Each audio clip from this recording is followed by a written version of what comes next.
Hi everyone, welcome to Talking Television Podcast. This is for Season 2, Episode 6 of Big Little Lies, and it's titled The Bad Mother, which is all about Celeste. This is her big episode to finally get confronted with everything that's happened this season by the lawyers, by the judges, and in a roundabout way from Mary Louise, just not directly out of her mouth.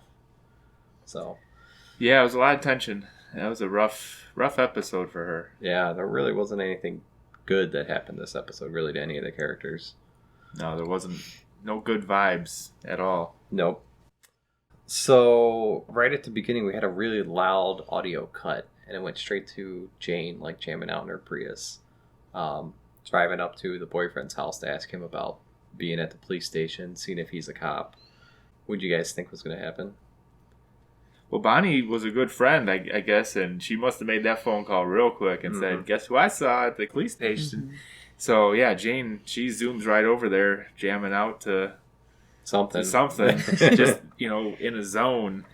And, yeah, she goes at him. Are you a cop? What are you doing at the police station? And he makes it seem like, oh, they brought me in for questioning, and I didn't tell them nothing because I don't know anything. But kind of get that vibe where he's not telling the truth. Like, maybe he's an undercover. He's doing something and saying something more than he's leading on to her. He's trying to get information out of her. Yep. And he shows up when her and Ziggy are playing in the water, surfing or boogie boarding or whatever it is that they're doing, because she's avoiding him and kind of ignoring him, and he just kind of keeps showing up. Yeah. He keeps pushing back, trying to get info. But he did say, the detective said, hey, the odds are in my favor. There's 5, Monterey 5, women, and one of you is going to crack and tell on the others. And that one person's going to be the only one that gets that gets off easy, and the rest are all going to get the book thrown at him. So, I don't know. I still feel he's a cop. I think. Yeah. I mean, thinking back to, the beginning of Season 2, where they were talking a little bit, he's the one that coined that term, the Monterey 5. And, thinking back on that, where did he hear that term? Did the detective say that? Like, oh, the Monterey 5, I'm looking into them. And then he kind of slipped up and said that. So, I don't know. Something to think about. Could be. Yep. Yeah. Something's fishy there, no matter what. We did see, the women really starting to crack and fight with each other this episode about holding this lie together. And it really started pushing a lot of them, lying to their partners or just finding ways of dealing with stress. We saw Bonnie kept running earlier this season, and she seems to have kind of worked it out a little bit, but some of the other women are having problems. Yeah, especially Madeline, if you're Renata. If you're Renata, it's Madeline. Madeline, she calls her names and, kind of goes off on her. And Ed even, realizes that she's not forthcoming, So she's tempted to tell him, and she tells Renata that. And Renata's like, I haven't said nothing. Nobody else said anything. Like, this was our pact. You can't tell anybody.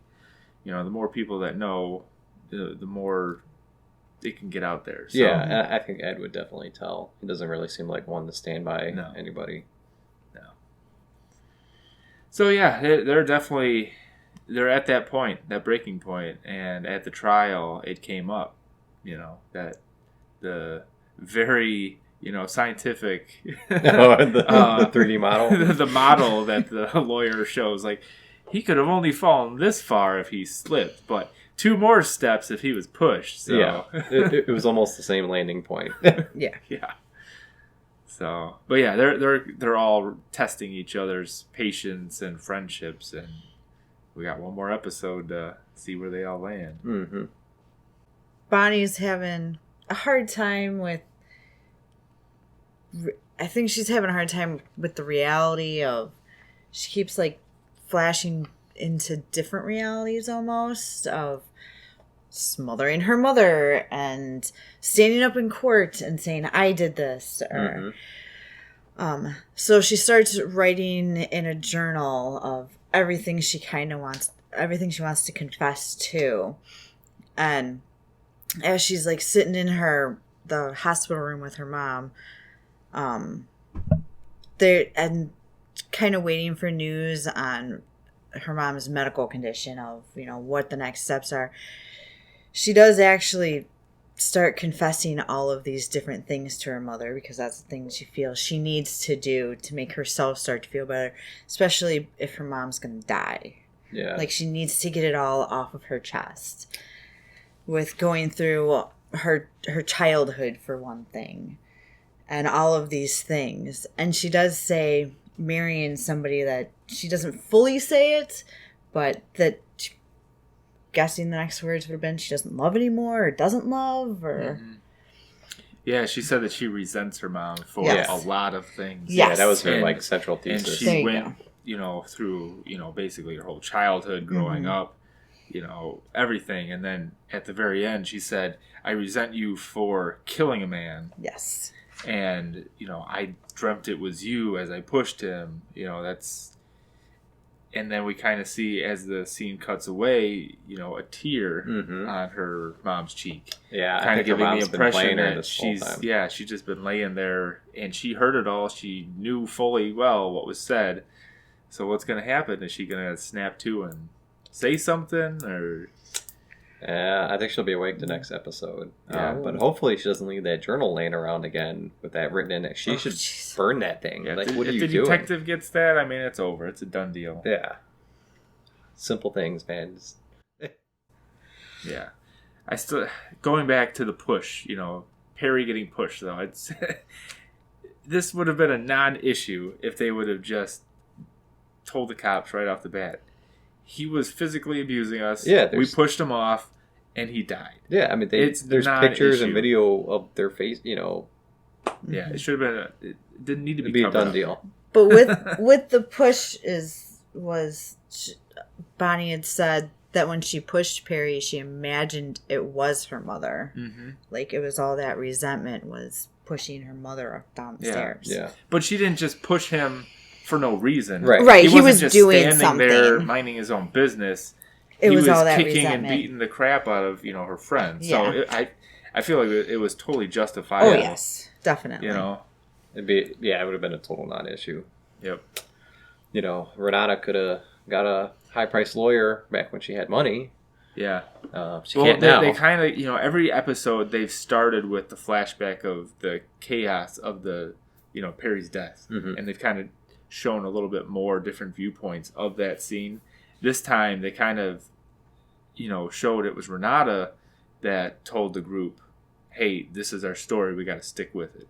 We can't tell the cops what happened. Yeah. So it's she's the one that kind of started this lie, if you want to call it that, to save the group. Yep. But she had a heck of a episode too, back in bankruptcy court again. And we saw right before they got, the house and everything was taken, that her husband was kind of into like choo-choo trains and everything, and somebody was bidding on one at the bankruptcy sale, it looked like today. Saying it was really valued at this much, but I'll give you this much. I'll give you this much, and he seemed okay with it. Yeah. But then we saw their former housekeeper or maid? Nanny. Nanny. The nanny. She came in asking for severance package for what we assume is about a year's worth of pay, because she worked there 6 years, and then she also wanted another large lump sum for stress relief. Which brought up the question, what was stress relief? Yeah, she said, we'll just leave it at that. In front of everybody, and and then they cut to the car ride, which is a very much, different car than what they were driving. Yeah, it's not a Tesla. Older model, they didn't show, but it's different. And Renata is just laying into him, how could you, you're such a liar, stuff in his mouth with Kleenex, like, don't talk to me. So she just keeps getting pummeled with all this crap. And she went off going through the metal detector again. Yep, twice. Every time. Hopefully, we finally get the payoff for that episode 7 of she's just going to go off about it. She's going to blow up on that lady. We've been waiting for it all season, so if they don't do it, I'm going to be very upset. It's a very missed opportunity. Yeah. Oh, so I guess the big part of this episode is Celeste. Yep. So she goes, to custody hearing for her kids, and she really, really, really gets grilled by the other lawyer. And her lawyer and the judge allow, most of this line of questioning. And I don't really see how her lawyer is so well regarded, because she just seems to sit by and keep saying, just compose yourself well, and we'll do okay. She gave a couple week, stances like, let's not go down that path, and then he just reworded it and kept going. Yeah. They really attacked her character, all of her past, flings, her one-night stands since Perry's been dead. And not only that, but her lawyer didn't prepare her for that line of questioning. It Not seems at all. like she was caught off guard. Mm-mm. You would think that would almost be 101 level stuff, is household, if you're seeing anybody. You got to have an answer for everything. Yeah, absolutely. But she's not making her money.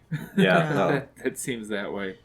But the big thing is, we kind of end off, she says, hey, I'm a lawyer too, and if you're going to, judge me, we're also going to, question Mary Louise. And the judge, after some arguments, finally says, all right, let's do it. Yeah, and that should have been the whole thing in the trial. Like, how can you judge the parents, if they're going to be good fit for the kids, but never to ask stay there, about the other household. But never, question. Well, if we take the children from her, where are they going to go? Is that a good household?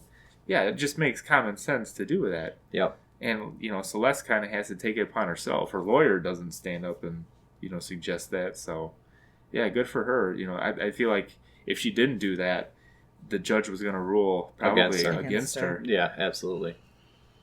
So I'm excited for that. I think that'll be a nice finale for the season. I think they've got a lot of loose ends to wrap up. So I really, these have been like 40, 45, 50 minutes. Pretty, short episodes. Mm-hmm. I feel like they at least need to nail that full hour mark, if not more, to wrap up everything. Yeah, they could steal some of the bandwidth from streaming all these Jet episodes that are, an hour and 10 minutes. And, yep. Well, I guess if you made it through this part and you haven't seen online, looks like there's some director drama going on. So the director of this season was brought in, shot the whole season, and then they went to post-production, and they're kind of, I don't want to say went behind her back, but without her knowledge, re-editing and brought in the season 1 director to recut it. Yeah, to recut some stuff. So maybe that is why, you notice, a lot of weird cuts in earlier episodes. Pretty choppy and just kind of chaotic. Yeah, which they're totally within their right to do. HBO owns the show. It wasn't negotiated that she got the final say on the product, but I think it was kind of handled poorly. I think they could have told her, hey, you shot it this way. We're kind of looking to edit it this way a little bit. Yeah, our original director isn't available due to scheduling issues, so you're on site to do this directing, in person, but there's a chance that we're going to bring in the original director to look it over. Mm-hmm. But yeah, I don't think they told the right people or just did it sneakily. But yeah, a little bit of drama behind the scenes. So if we do end up getting to season 3, I guess we'll see what happens and who's. Well, I did notice, in the after the credits, they did the preview for next week. It said on the finale of Big Little Lies. It didn't say season finale or series finale. It just said on the finale of Big Little Lies. So maybe they don't know if they're going to do it. So we'll see. 3, yeah, they kind of left it, I think, a little open-ended, The ratings are still really good from what I've seen, so I don't know. Yeah, they didn't give away too much in the preview. No, almost nothing. It was pretty generic. They've gotten less and less with those. Mm-hmm. Mm-hmm. All right, well, that's exciting. We got one more episode, so come back next week. We'll do the finale, and hopefully in the next week or so, we'll give you guys a little bit of a heads up of what the next show is going to be. So yeah, we're pretty excited for it. I think it'll be a big change of pace, and hopefully we'll reach out to a new audience and get some more people watching every week. Yeah. So go ahead and click the subscribe button and come back next week. And you can also follow us on social media at Southport Media. Thanks, guys. Yeah, thanks for watching. Thanks for listening. Bye.